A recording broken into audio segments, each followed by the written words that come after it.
There are lessons so relentless, so dangerous, that most people could not bear to hear them without feeling a deep discomfort.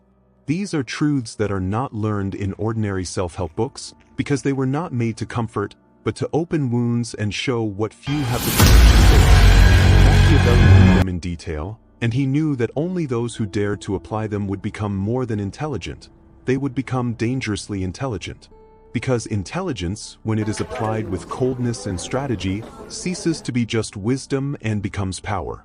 And power, as he himself said, is never given, it is always conquered.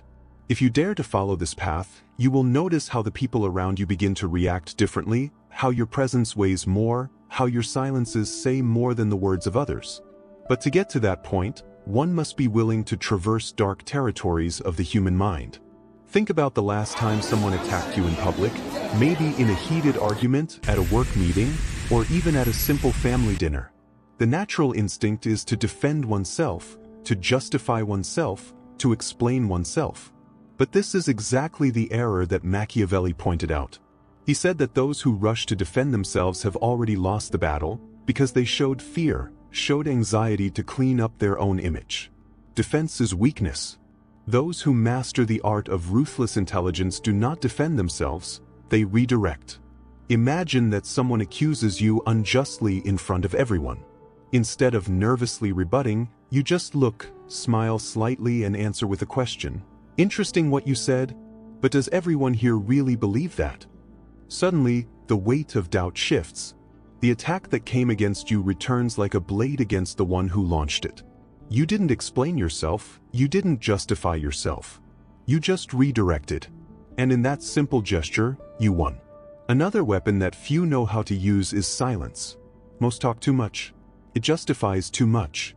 It explains what didn't need to be explained. Silence, on the contrary, is uncomfortable, heavy, and precisely for this reason it is one of the most effective weapons. When you shut up, the other person feels the need to fill the void, and often delivers secrets they didn't intend, revealing weaknesses that were hidden. Imagine yourself in a negotiation. The other side presents a proposal and expects your immediate response. You breathe, look into the eyes, and remain silent for a few seconds. Those seconds seem like an eternity. Insecurity grows on the other side of the table. Those who master silence control the scene, because in a world where everyone runs to speak, those who know how to be silent are seen as the owner of something greater, absolute trust. Machiavelli also warned of a more subtle game, that of appearing weaker than he really is.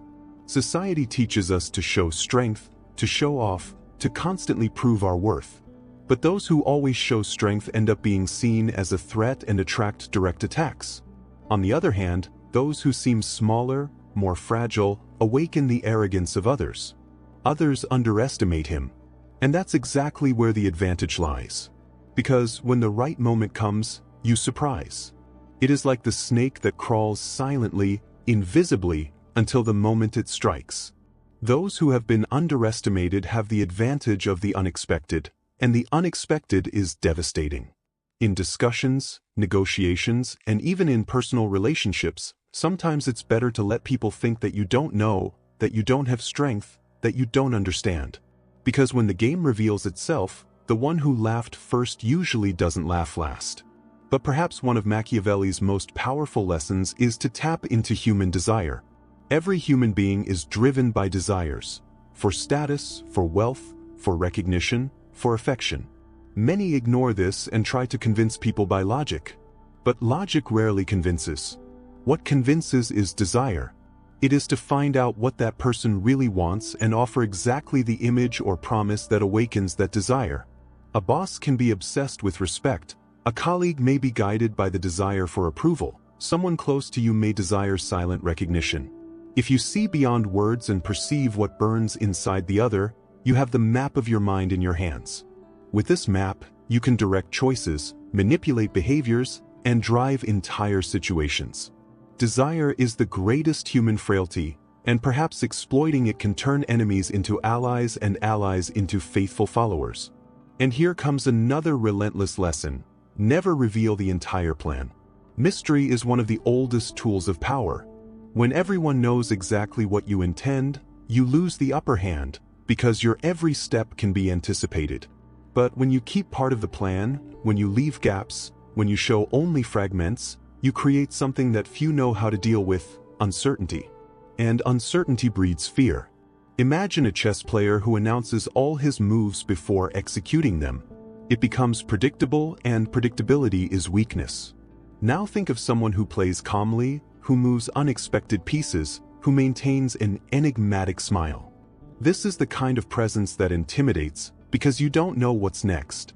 Mystery creates respect, and respect inevitably creates space for power.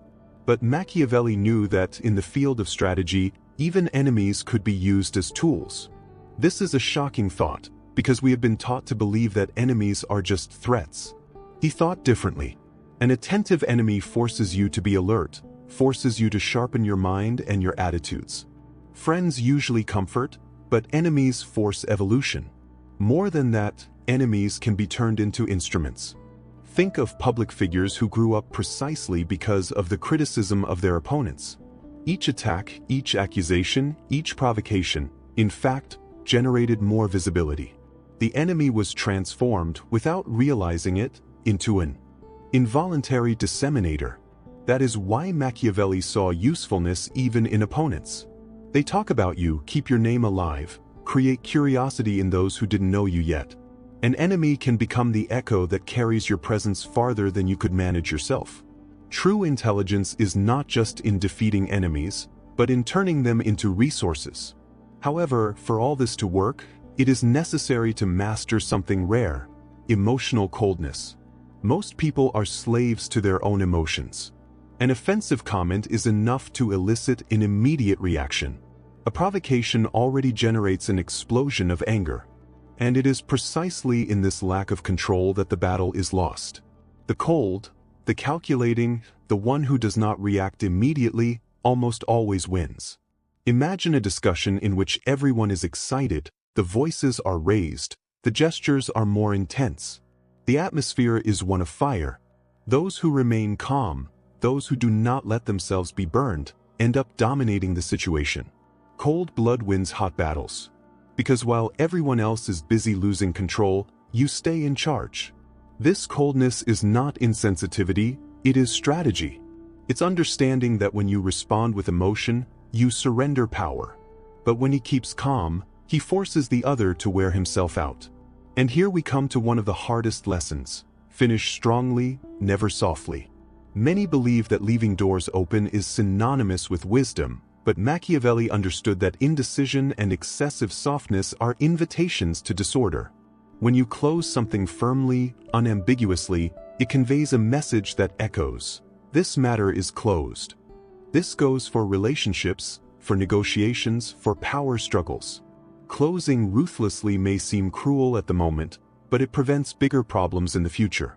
A leader who hesitates, who leaves margins, invites distrust and rebellion. A leader who finishes clearly and strongly, even if it causes discomfort, is remembered as someone who does not waver. A harsh conclusion is better than a weak continuation, because power requires clarity and decision. These 8 lessons, taken together, form more than advice. They form a manual for survival and ascension in a world where power is disputed at every moment, even when people pretend not to. The direct defense that must be avoided, the silence that becomes a weapon, the appearance of weakness that surprises, the human desire explored as a map, the mystery that protects the plan, the enemies transformed into tools, the coldness that dominates emotions, and the implacable conclusion that closes each cycle. All of these ideas are razor-sharp. They were not made for the fragile, but for those willing to look at the world as it really is, and not as they would like it to be. You may be wondering, but if I apply all this, won't I become too cold, too calculating? This is the beauty and also the risk of Machiavelli's thought. He never wrote for those who seek comfort, but for those who seek to ascend. To be dangerously intelligent is not just to accumulate knowledge, it is to use that knowledge as a weapon, as a shield, as a strategy. And the moment you apply even one of these lessons, you begin to notice how people change around you. Respect appears where there was neglect before. The silence that once seemed empty becomes presence. The calm that seemed to be weakness now turns into strength. Many will never dare to follow this path. They will laugh, they will call it an exaggeration, they will say that this does not work in the real world. But it is precisely in the real world that it works. Because the real world does not always reward the fairest, but almost always favors the most prepared, the most astute, the coldest. Machiavelli understood that human beings, deep down, are predictable in their weaknesses, and that those who see beyond these weaknesses dominate the game. So, as you finish this video, remember, you don't have to apply all the lessons at once. But choose one, just one, and put it into practice. Notice how the dynamics change. Use silence where before you would talk too much. Show less than you really know. Finish something firmly where you would have hesitated before. And you will see the immediate effect. Gradually, the sum of these practices creates a new version of you, a version that not only survives, but leads. These are the relentless lessons of Machiavelli. They are not for everyone. They are for the few who dare. If you've come this far, it's because you're part of this group. And if this journey has opened your mind, know that the next one goes even deeper. Turn on the bell, because in the next video we're going to explore other strategies that Machiavelli left hidden, and you won't want to miss it. After all, as he himself said, power is not given, it is taken.